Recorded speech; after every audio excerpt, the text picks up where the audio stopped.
y ya podemos apreciar que se suma a esta charla el doctor Roberto González Amaro, director del Centro de Investigación en Ciencias de la Salud y Biomedicina de nuestra universidad.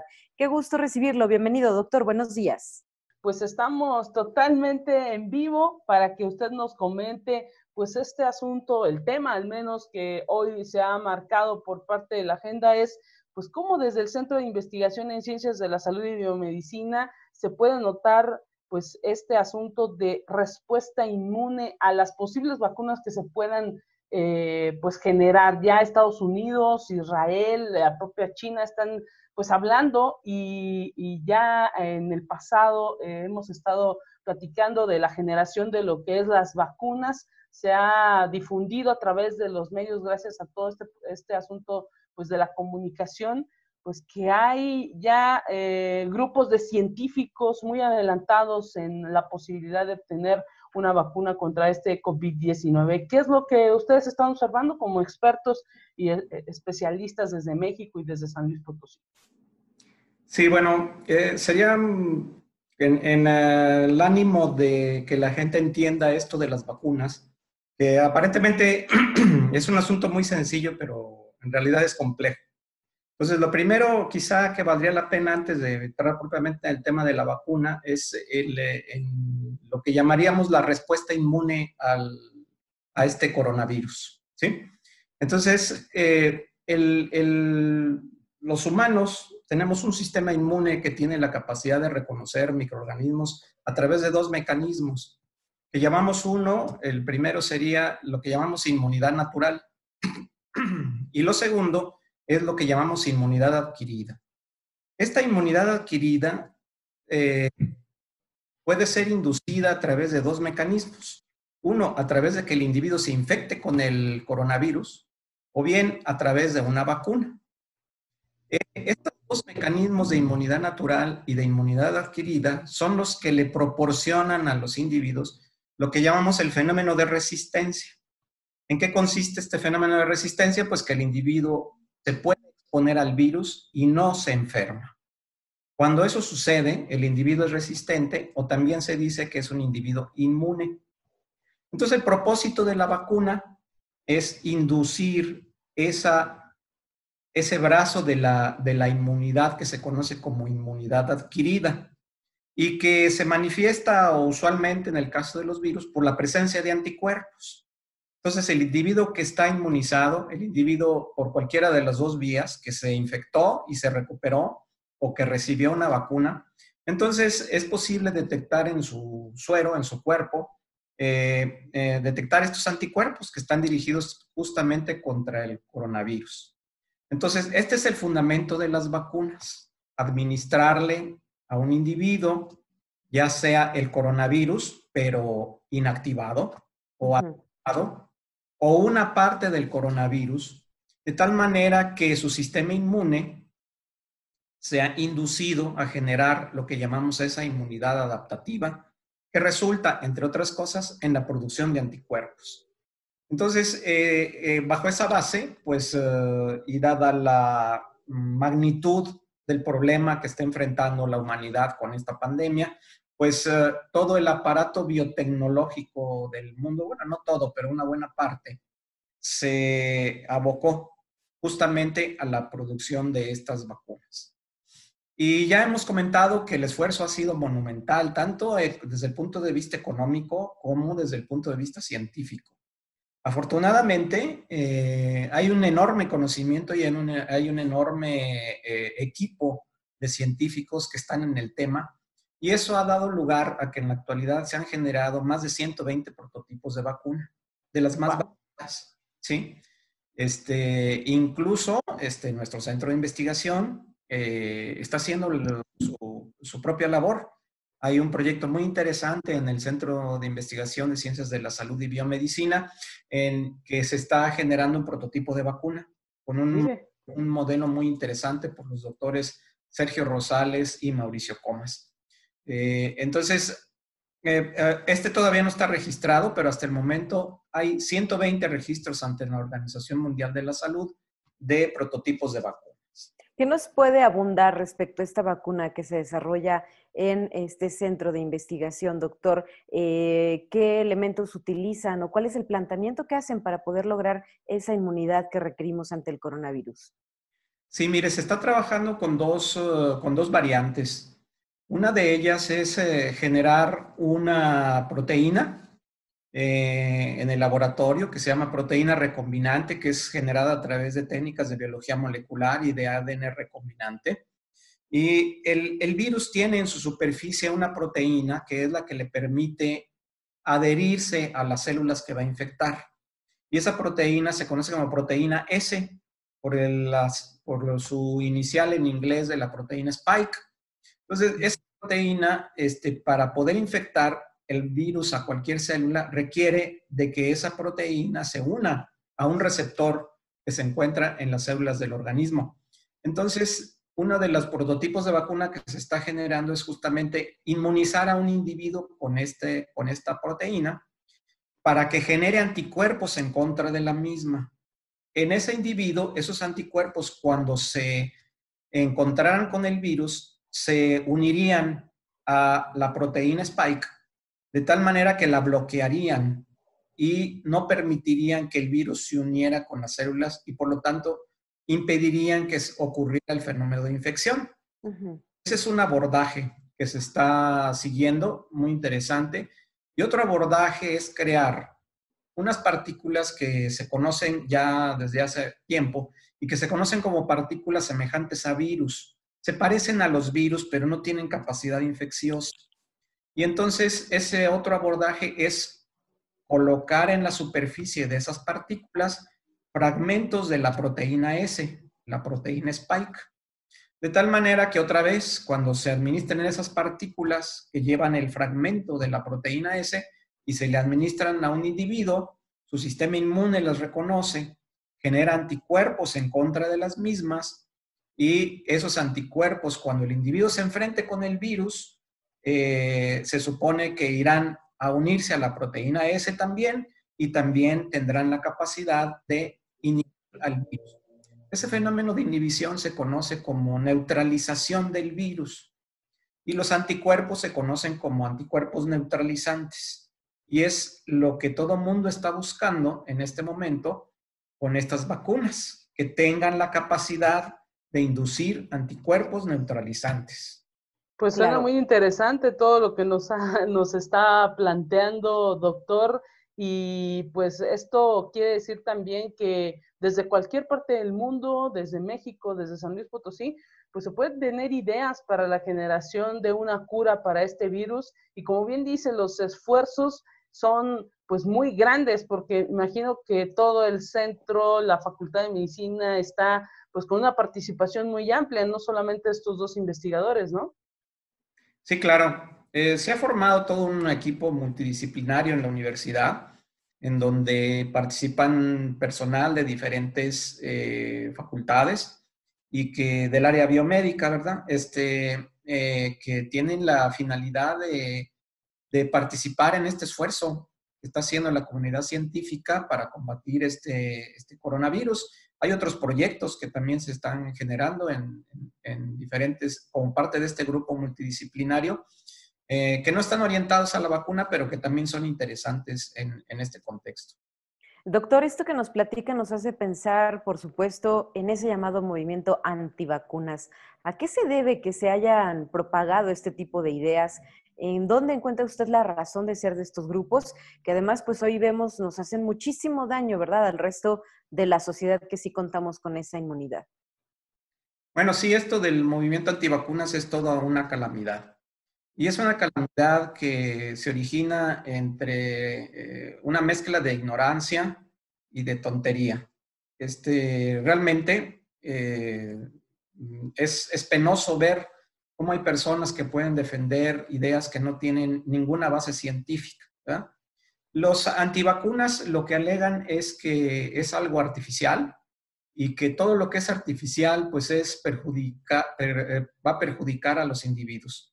Ese es lo primero. Y lo segundo que dicen es que las vacunas tienen muchos efectos colaterales y por lo tanto, pues tienen el potencial de generar un gran daño a los individuos.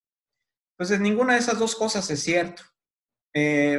Aunque lo de artificial, pues digamos, pues pudiera ser como son artificiales los coches o como son artificiales los aviones y etcétera, y todos esos son necesarios para vivir. Las computadoras son artificiales y mire que son las que nos están permitiendo comunicarnos en este momento, ¿verdad?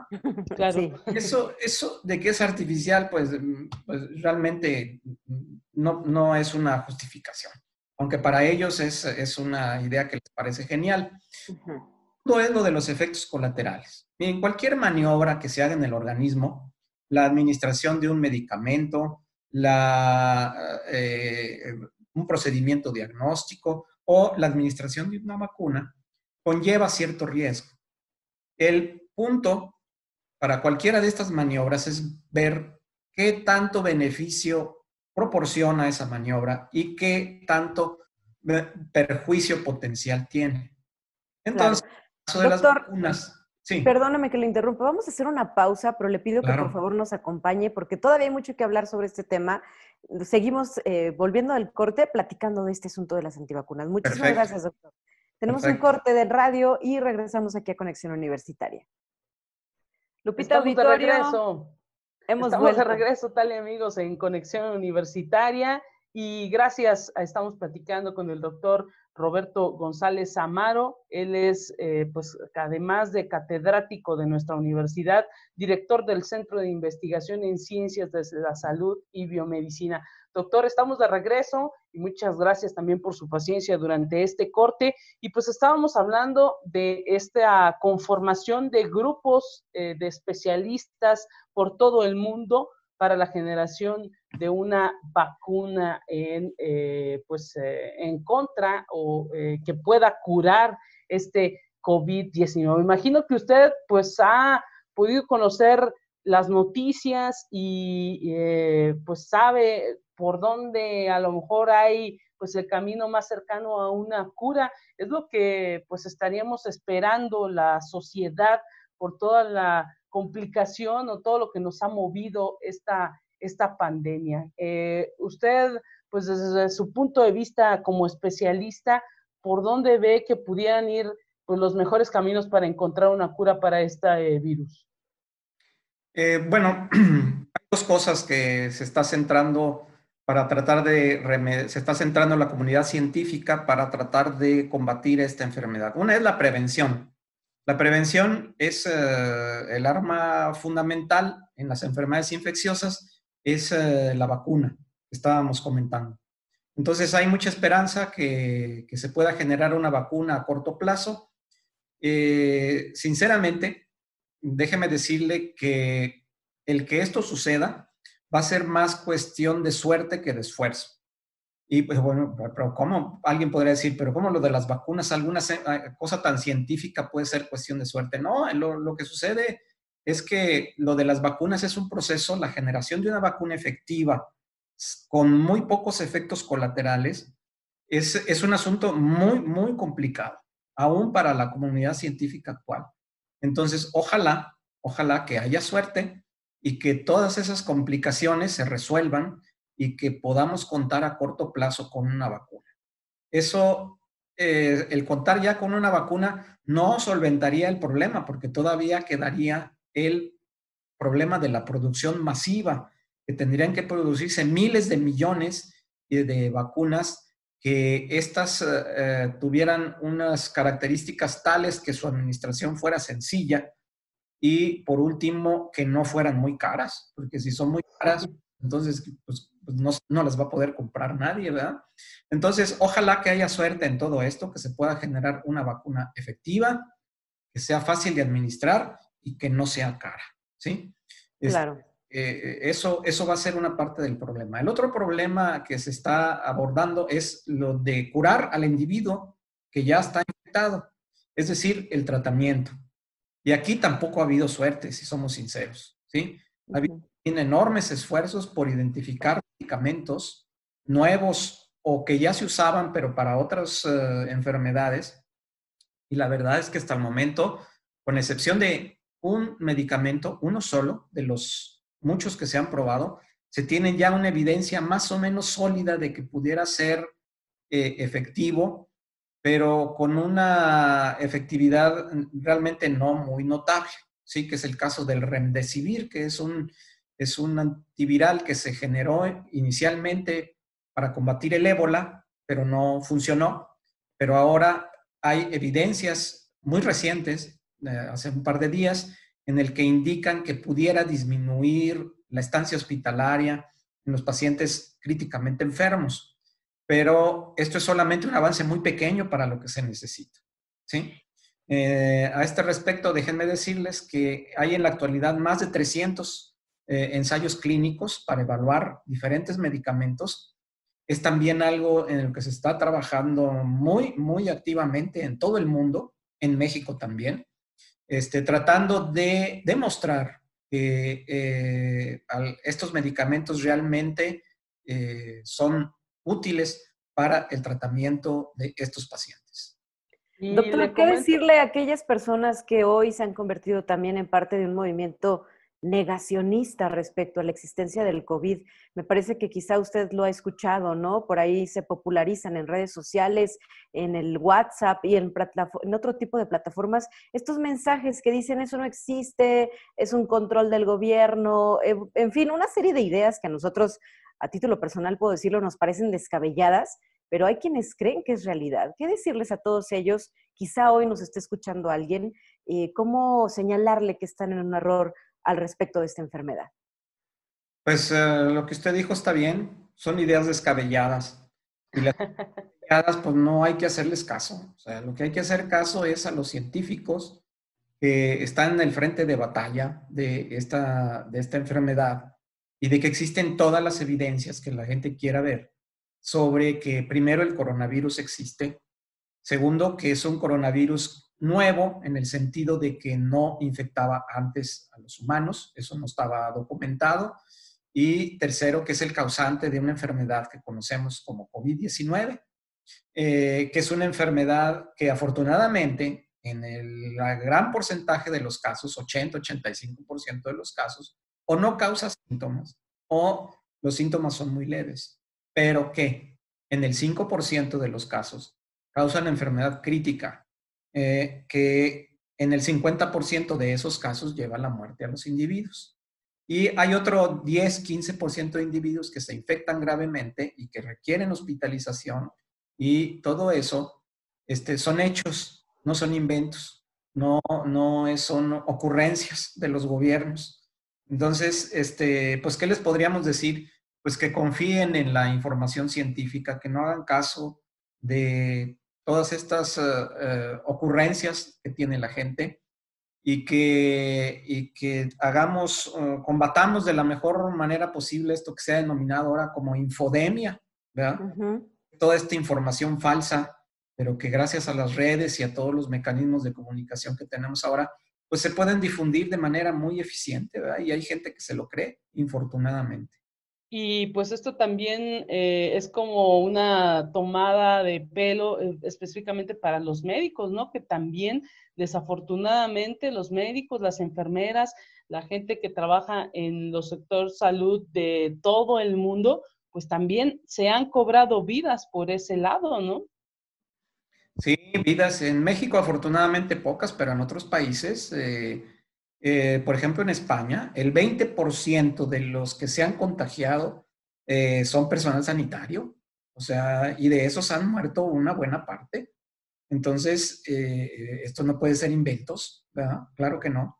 Ha habido realmente unos eventos dramáticos en otros países que afortunadamente se han vivido en menos medida en México, pero de ninguna manera podemos decir que no han existido. Claro que sí. Es un problema muy serio y no es invento, obviamente, de ningún gobernante, ni de ningún millonario, ni nada por el estilo. Doctor Roberto González Amaro, director de este Centro de Investigación en Ciencias de la Salud y Biomedicina de nuestra universidad, muchísimas gracias por habernos acompañado en esta ocasión. Se nos ha terminado el tiempo, pero seguro regresará para continuar con estas conversaciones alrededor del coronavirus COVID-19 en México y en el estado potosino. Gracias por su presencia. Claro que sí, muchas gracias y qué bueno que nos dan la oportunidad de difundir información científica y de difundir también los esfuerzos que está haciendo esta universidad por ayudar a combatir este problema tan grande. Pues los agradecidos somos nosotros, doctor, porque siempre es importante que las voces de los expertos se hagan escuchar así, de manera clara y contundente entre la población potosina para que ellos tomen sus decisiones. Gracias.